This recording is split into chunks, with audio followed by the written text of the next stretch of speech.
Hello everyone and welcome to Ferris Sports Update. I'm your host Rob Bentley and thanks for tuning in. On today's final show of the 2012-2013 athletics season, we'll talk Bulldog track and field, we'll update you on women's golf, and we'll check in with the Ferris State softball team. First up, women's track, and with us Jessica Pilling. And Jessica, first of all, welcome to the show for the first time. Thank you. This past weekend, obviously an outstanding weekend for you personally, setting a school record, an NCAA automatic qualifying mark in the hammer throw at the Aquinas Invitational. Yeah, that's exciting. Just talk about your performance, kind of what you expected going into that meet and how you thought you did this past weekend. I didn't expect anything too big coming into the meet. I was a little excited that the weather was so nice. We've only thrown in snow and sleet pretty much up to this point, and I don't know, it wasn't supposed to be a peaking week this week, but it was nice to get a farther distance this year. This past weekend, I know the Bulldogs had the team kind of split up into a couple different meets down at Hillsdale, some down at Aquinas, and it seemed like you had a good contingent of throwers at the Aquinas meet. Yeah, it was a nice meet close to home, and we scattered. We were originally going to go to Hillsdale and then Central, and then last minute we decided Aquinas, so glad it worked out that way for me. So. Kind of a final preparation this past weekend for the GLIAC Championships coming up this week in Ashland, Ohio. Just talk about the GLIAC Championships, what your expectations are going in to the conference meet. I don't really have any expectations going in. GLIAC, we're really competitive in it. There's, I think, more than 9 of us that have all hit the provisional qualifying, 9 people over 55 meters.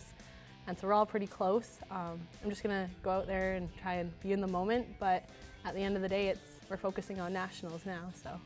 I know obviously as a thrower in track and field, a number of different events. You've got the javelin, the shot put, the discus, the hammer throw. What's been your favorite event here in your Bulldog career? The hammer throw for sure. What are some of the differences, I guess, as an athlete in preparing and focusing on some of those different events? Well, for the hammer throw, it's a completely different technique. You do 4 rotations in the circle. So you just do a lot of repetitions, and one thing me and my coach have been doing is training the left hand to try and keep things even. We do like a lot of Olympic lifts like deadlifts and cleans and snatches, just trying to keep ourselves quick, and things like shot put, you would use a lot more bench, and I don't know, there's a lot of little differences, but hammer, you can be a pretty little person throwing the hammer far, where it's a little harder to do it with the others. You mentioned Coach Larry Levine, the throwers coach here at Ferris State. How has he helped you develop, I guess, over the course of your time here as a Bulldog? Oh, he's been amazing. I absolutely love Larry. He listens to how our bodies are feeling when we're coaching, and he asks us how certain things feel in the throw, so we really work together and trying to get the best. And he's always been so positive. I don't think I've heard a negative thing come out of his mouth, and when I have a bad meet, he goes, let's go back to work, and he knows it doesn't mean we're a bad thrower, it's just a bad day. So. A lot of preparation's been put in this past year. You started off, of course, the training in the fall, and then you had the indoor season, now into the outdoor season. As you look back at the indoor season, what was kind of a highlight for you? I'd say getting to go to the indoor nationals. That was my first time representing for the weight throw. I'd gone for hammer the other years, but I stepped up my PR by about 2 meters, which is fairly big when 18 meters is the total throw. So that was really exciting, and then I also got an invitational to an elite meet, and that's where I have my PR for the year, so that was really exciting to be invited to one of those meets. Obviously, some of that success you had indoors is carried over here into the outdoor season. Just talk about how the outdoor seasons went. What have been some key meets for you and for the team personally as you head into the GLIAC Championships? Well, we started out in North Carolina, and I'd only been throwing for about a week at that point, and I started out kind of low. Through 51 meters, and then we had the Bulldog Invitational, which I've always really enjoyed because some families that I've gone close to around here at Ferris came and cheered me on, and my mom came up from Canada. And then we went to, I think, Hillsdale, and I don't even remember where else, but they've all been fairly good meets, and it was nice down at Hillsdale. Even though it was sleeting, I still got a PR down there, and so that was kind of promising for the rest of the season when the weather starts to look up a little bit.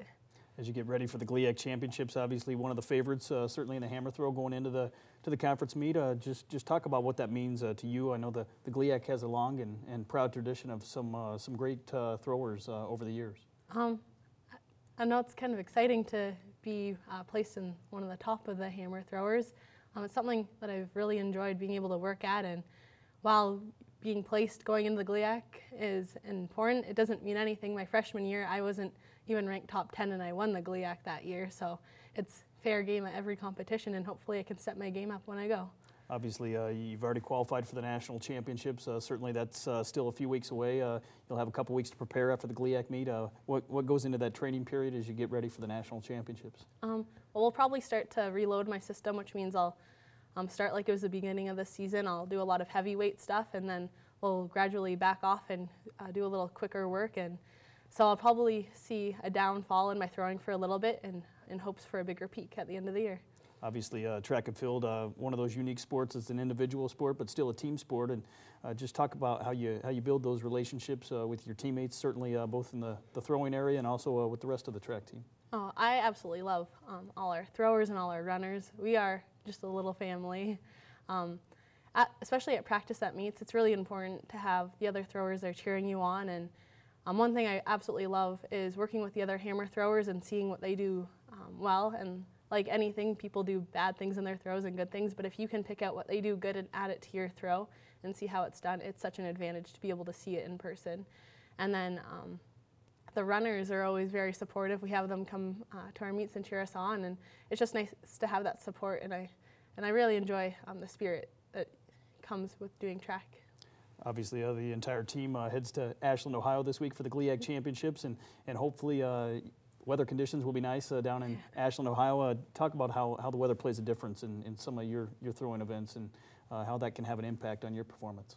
The weather does, in fact, hammer a little bit, but not as much as something like discus, where it's going to actually change the ability for the implement to come off your fingers. If it's snowy or rainy, it makes the circle a little bit faster, which is actually a preference for me. I like a fast circle, whereas some people that's a disadvantage. But the colder the weather, the tighter your muscles, and when you have large muscle mass, it's more to go wrong. But I really do enjoy nice sunny days and can feel relaxed and just go for it. I know you have a kind of a family background in some of the throwing events. Just talk about how you got started and a little bit of that family history in terms of being a thrower. My two older brothers threw. They threw in high school for a little bit. Our high school track coach is the Olympic coach for back home in Canada. And so they got my brothers to do it. And then my brothers had Larry Levine down at Central as a coach. And I just kind of followed their pathway. They're actually still throwing. They both are trying to make the Francophone team this year for Canada. And I don't know, it's just been a really family bonding event for all of us. We all like to do sports and cheer each other on. Well, congratulations again on all the success you've had here so far. Best of luck in the GLIAC Championships and, of course, the National Championships coming up here later this month. Thank you. We'll be back with more Ferris Sports Update right after this.